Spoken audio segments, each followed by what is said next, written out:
Hello friends, मैं अनामिका स्वागत करती हूँ आपका मेरे YouTube channel happy life with Anamika में। किचन में काम करते हुए ऐसी बहुत सारी प्रॉब्लम्स को हम डेली ही फेस करते रहते हैं, जिन्हें देखकर हमें लगता है कि अब इसका कोई सॉल्यूशन नहीं है और हम इन्हीं प्रॉब्लम्स के साथ यूज टू हो जाते हैं। पर जब हम इन्हीं सारी प्रॉब्लम्स के साथ पूरे दिन काम करते रहते हैं, तो ये छोटे छोटे काम ही हमें बहुत बड़े लगने लगते हैं और ये मिनटों के काम घंटों में होते हैं, जो कि हमारे पूरे दिन को बहुत ही ज़्यादा बोरिंग बना देते हैं।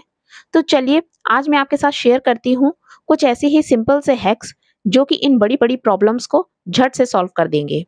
तो चलिए, वीडियो स्टार्ट करने से पहले अगर आपने मेरे चैनल को सब्सक्राइब नहीं किया है, तो मेरे चैनल को सब्सक्राइब कर लीजिए, जिससे आगे आने वाले और भी वीडियोस के नोटिफिकेशंस आपको मिल सकें और आप उन्हें देख सकें।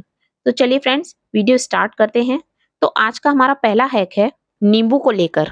नींबू के कितने फायदे हैं, ये तो आप सभी जानते ही होंगे। खाने के अलावा क्लीनिंग में भी नींबू का बहुत ही ज़्यादा यूज़ होता है। बट आज मैं इसके साथ क्या करने वाली हूँ, ये चलिए हम देखते हैं। तो मैंने ली है कुछ लौंगे। लौंग भी अपने आप में बहुत ही ज़्यादा इफ़ेक्टिव होता है। तो हम सबसे पहले इस नींबू को कट करेंगे। इसको हम 2 पार्ट में डिवाइड कर लेंगे। तो मैंने नींबू को कट कर लिया है। अब ये जितनी भी लौंग हैं, इन्हें हमें इस नींबू में लगाना है। हम 5 से 6 लौंग इस नींबू में लगा देंगे और इसका क्या इफ़ेक्ट होने वाला है, ये मैं आपको बताती हूँ। इस तरीके से नींबू में लौंग लगाकर अगर आप अपने घर में, अपने रूम में, किसी भी कमरे में, कोने में रख दीजिए, जहाँ मच्छर बहुत आते हैं। तो इस तरीके से रखने से मच्छर नहीं आते हैं। ये काफ़ी इफ़ेक्टिव है और जो लेमन की और जो लौंग की जो स्मेल होती है, वो बहुत ही ज़्यादा इफ़ेक्टिव होती है। तो ये उन बहुत से लोगों के लिए बहुत ज़्यादा फ़ायदेमंद है, जिन्हें ऑल आउट और मॉर्टिन वगैरह इनकी स्मेल से प्रॉब्लम होती है, जो कि बहुत हार्मफुल भी होते हैं। तो उसकी जगह पर आप इनका इस्तेमाल कीजिए, तो गारंटी से वहाँ पर मॉस्किटो नहीं आएँगे। तो इस ट्रिक को भी आप ज़रूर आज़मा कर देखिएगा। आई होप आपको ये ट्रिक पसंद आए। तो चलिए चलते हैं अपनी सेकंड ट्रिक की तरफ। इस ट्रिक का यूज़ तो हर एक होम मेकर के लिए बहुत ही ज़्यादा यूज़फुल है। कभी-कभी हम सडनली सोचते हैं चने बनाने के लिए, छोले, राजमा, पर इनको बनाने से पहले हमें कम से कम 6 से 8 घंटे के लिए इन्हें सोक करना पड़ता है। बट अब इस ट्रिक से आप जैसे ही सोचेंगे और 1 घंटे के अंदर आप छोले, राजमा, चने वगैरह कुछ भी आप तुरंत बना सकते हैं। इसके लिए हम लेंगे कैसरोल, तो इसमें हम चने डाल लेंगे। तो मुझे अभी चने बनाने का मन था, मेरी बेटी ने कहा कि मुझे मम्मा चने खाने हैं, तो मैंने सोचा कि चलिए आपके साथ भी ये ट्रिक्स शेयर करती हूँ। तो मैंने चने को कैसरोल में डाल दिया है और अब इसमें हम डाल देंगे गरम पानी। ये एकदम गरम किया हुआ पानी है और इसमें हम ऐड करेंगे 1 चम्मच सॉल्ट। तो वैसे भी आप जब चने, छोले वगैरह बनाएँ, तो उसमें अगर आप सॉल्ट ऐड कर दें, तो ये काफ़ी जल्दी बॉयल होते हैं और काफ़ी अच्छे से बॉयल हो जाते हैं। तो बस इस तरीके से इसको हम 1 घंटे के लिए रख देंगे। आपके पास जैसा टाइम है, आप इसको जितने ज़्यादा टाइम के लिए रख सकते हो, उतने टाइम के लिए रख दें। तो मैंने ये 1 सवा घंटे के बाद फिर चने आपको मैं खोल के दिखाती हूँ। तो जब आप कैसरोल का ढक्कन खोलेंगे ना, तो थोड़ा-सा ये टाइट खुलता है, क्योंकि उसमें जो गर्म पानी होता है, उसकी वजह से ये गैस सी भर जाती है। तो ये देखिए, मैं आपको चने दिखाती हूँ। तो ये देखिए कितनी ईज़िली ये टूट गए हैं। तो ये चने मेरे अच्छे से पूरे सोक हो चुके हैं और अब आप इनको बॉयल कर सकते हैं। और देखिए, इस तरीके से आप चने, छोले, राजमा कुछ भी बस सोचते ही आप इन्हें बना सकते हैं। कई बार होता है हम इन्हें रात को सोक करना भूल जाते हैं। तो अब इस ट्रिक से आप कभी भी छोले, राजमा वगैरह को 1 डेढ़ घंटे के अंदर सोक करके बना सकते हैं। तो फ्रेंड्स, ये ट्रिक आपको मेरी कैसी लगी, मुझे कमेंट करके ज़रूर बताइएगा। तो चलिए बढ़ते हैं अपनी नेक्स्ट ट्रिक की तरफ। तो आजकल हर किसी के घरों में इस तरीके के एलईडी बल्ब वगैरह लगे रहते हैं। मैं इसको लेकर आई थी एज़ अ नाइट बल्ब के लिए, लेकिन ये सबसे कम पावर का है और इसकी जो रोशनी है वो बहुत ही ज़्यादा होती है। तो जब नाइट में मैं इस बल्ब को लगाकर सोती हूँ, तो इसकी रोशनी बहुत ही ज़्यादा चुभती है। तो चलिए फ्रेंड्स, एक हैक के थ्रू हम इस बल्ब की जो रोशनी है उसको भी चेंज करते हैं। तो मैंने लिया है एक बलून और मैंने पिंक कलर का बलून लिया है, क्योंकि मेरी बेटी को पिंक कलर का बल्ब चाहिए था, जो कि मुझे मार्केट में नहीं मिला था। तो मैं पिंक कलर का बलून लेकर आई थी और इस बलून का जो ऊपर वाला एरिया है उसको हम कट कर देंगे और जो नीचे वाला पोर्शन जो होता है ना, जो चौड़ा सा, उसको हम इस बल्ब के ऊपर कवर कर देंगे। तो इस तरीके से देखिए चढ़ाना है। तो चलिए देखते हैं इसकी रोशनी कैसी दिखती है। तो ये देखिए, मैंने ये नाइट बल्ब यहाँ लगा दिया है और इसकी अब जो पिंक रोशनी है वो आपको दिख रही होगी वॉल पे। और अब इस रूम में बहुत ज़्यादा लाइट नहीं हो रही है और आपको अभी यहाँ पर देखने में तो वॉल पे केवल दिख रहा होगा, बट रूम में भी हल्का-हल्का पिंक सा है और अब इसकी रोशनी बिल्कुल भी चुभ नहीं रही है। तो फ्रेंड्स, ये ट्रिक आपको मेरी कैसी लगी, मुझे कमेंट करके ज़रूर बताइएगा। और इस तरीके से आप किसी भी कलर का बलून आप लगा के अपने बल्ब की जो रोशनी है उसको चेंज कर सकते हैं। तो चलिए देखते हैं आज का नेक्स्ट हैक। तो जब भी हम कभी कहीं बाहर जाते हैं, ट्रैवल करने जाते हैं, तो कुछ मेडिसिन्स वगैरह या कुछ बॉटल्स वगैरह ऐसी होती हैं जो हमें कैरी करनी पड़ती हैं। बट कभी-कभी क्या होता है कि इनका जो ढक्कन होता है वो लीक हो जाता है और दवाई वगैरह या ऑयल वगैरह वो फैल जाता है। मेरी बेटी छोटी है तो मैं जब भी बाहर जाती हूँ इस तरीके की मेडिसिन्स की बॉटल हमेशा अपने साथ रखती हूँ। तो मैं किस तरीके से इनको लेकर जाती हूँ ये मैं आपको बताती हूँ। तो ये ट्रिक भी है मेरी बलून्स के साथ। तो अभी जो हमने बल्ब के साथ ट्रिक आजमाई थी तो उसी का जो कटा हुआ जो बलून का जो ऊपर वाला पार्ट है इसको ही हम यूज करेंगे। तो हमें करना क्या है, ये जो ऊपर वाला पार्ट है इसको हम इस बॉटल के कैप के ऊपर ऐसे कवर कर देंगे और उसको नीचे तक थोड़ा स्ट्रेच कर देंगे, जिससे जो ढक्कन है उसके नीचे वाला जो एरिया है वहां तक ही आ जाएगा।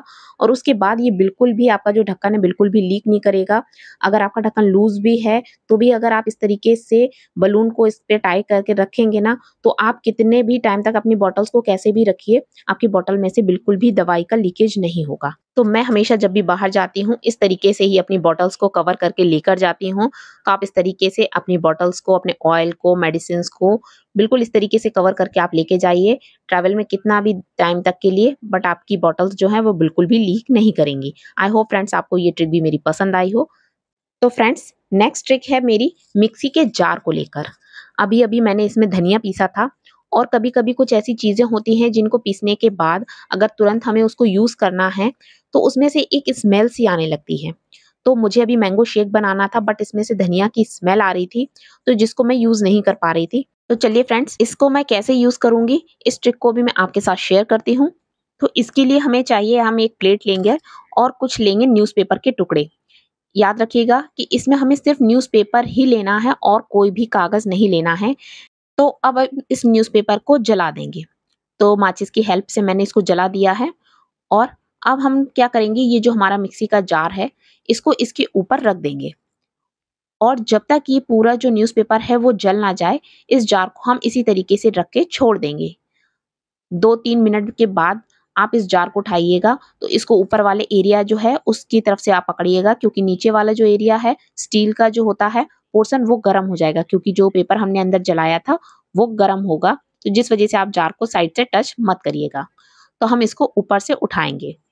तो न्यूज़पेपर के जलने की वजह से जो इसमें ये जो धुआं हुआ है इसकी वजह से जो भी इस जार में जो स्मेल होती है वो बिल्कुल ही चली जाएगी। ये बहुत ही आजमाया हुआ नुस्खा है, तो इस ट्रिक को आप जरूर आजमा कर देखिएगा। तो अभी मैंने इसको ऐसे ही रख के छोड़ दिया है क्योंकि इसमें धुआं था और आप इसको चाहें तो 1-2 मिनट के लिए और छोड़ सकते हैं। तो अब ये जार एकदम से क्लीन हो गया है, इसमें कोई भी स्मेल नहीं आ रही है। तो अब इस जार को हल्के से पानी से धुल के आप इसको यूज कर सकते हैं। अब इसमें कोई भी स्मेल नहीं आएगी। तो चलिए बढ़ते हैं अपनी नेक्स्ट ट्रिक की तरफ। तो ये ट्रिक है मेरी पोछे को लेकर। आप सोच रहे होंगे दिखा तो झाड़ू रही हैं और कह रही हैं कि पोछा। तो हाँ फ्रेंड्स, हम इस झाड़ू से लगाएंगे आज पोछा। तो हम कैसे लगाएंगे देखते हैं। तो ये मेरे पास सॉक्स है, तो इस सॉक्स के साथ का एक सॉक्स जो है वो मेरा फट गया था। तो जो दूसरा सॉक्स है इसका यूज मैं करती हूँ पोछा लगाने के लिए। तो मैं आपको दिखाती हूँ इसको हम कैसे यूज करेंगे। तो सबसे पहले हम इसको गीला कर लेंगे। तो ये मैंने इसको गीला कर लिया है और गीला करके अच्छे से हम इसको निचोड़ लेंगे और अब हम इस सॉक्स को इस झाड़ू के ऊपर पूरा पहना देंगे। तो ये जो झाड़ू है आप चाहें तो इस झाड़ू में यहाँ पर बीच बीच में रबर बैंड वगैरह लगा सकती हैं, उसके बाद आप सॉक्स को पहनाएं। और आप चाहें तो अगर आपको इजी हो तो आप इस तरीके से ही इस सॉक्स को इस झाड़ू के ऊपर पूरा कवर कर दीजिए।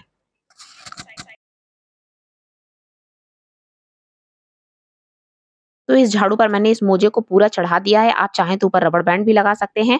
और अब देखिए किस तरीके से हम इससे क्लीनिंग करते हैं। तो हमारे घरों में कई जगह ऐसी होती हैं जहां हमारा हाथ नहीं जाता है, पोंछा नहीं जाता है, तो वो जगह बस ऐसे ही छूट जाती हैं। जैसे ये अलमारी के साइड वाला जो एरिया है, तो देखिए इसमें से कितना कचरा निकला है, क्योंकि इसमें यहाँ हाथ भी नहीं जाता है, पोंछा भी नहीं जाता है। इस तरीके से आप सॉक्स की हेल्प से किसी भी ऐसे ऐसे कोनों में जहां आपका हाथ नहीं जाता है, पोंछा नहीं जाता है, आप वहां इस तरीके से सफाई कर सकते हैं। तो आप देखेंगे कि जितना भी कचरा होगा वो सारी धूल मिट्टी इसमें चिपक कर आ जाएगी। तो ये मेरा बेड है, इस बेड के नीचे बिल्कुल भी स्पेस नहीं है क्योंकि नीचे से पूरा बंद है। तो इसके नीचे मैं किस तरीके से पोंछा लगा रही हूँ, क्योंकि इसमें कभी भी नीचे पोंछा नहीं लगता है। तो सारा कचरा मेरा इसमें इस तरीके से देखिए निकल आया है। मैं वैसे डेली इसी तरीके से यहाँ इसके नीचे पोंछा लगाती हूँ। तो जितनी भी धूल मिट्टी वगैरह होती है वो सॉक्स में चिपक कर जो है वो बाहर निकल आती है, क्योंकि सॉक्स हमारा गीला है। तो आप इस तरीके से घर के किसी भी कोने में जहां आपका हाथ नहीं जाता है, आप इस तरीके से सफाई कर सकते हैं। तो फ्रेंड्स, आज के लिए बस इतना ही। आपको मेरे ये ट्रिक्स कैसे लगे मुझे कमेंट करके ज़रूर बताइएगा, और कौन सी ट्रिक आपको पसंद आई है ये भी मुझे बताइएगा। और आगे आने वाले और भी इंटरेस्टिंग वीडियोस देखने के लिए मेरे चैनल को सब्सक्राइब करना मत भूलिएगा। तो फ्रेंड्स, जल्द ही मिलते हैं एक और नए वीडियो में। तब तक के लिए bye bye and take care. Please do subscribe.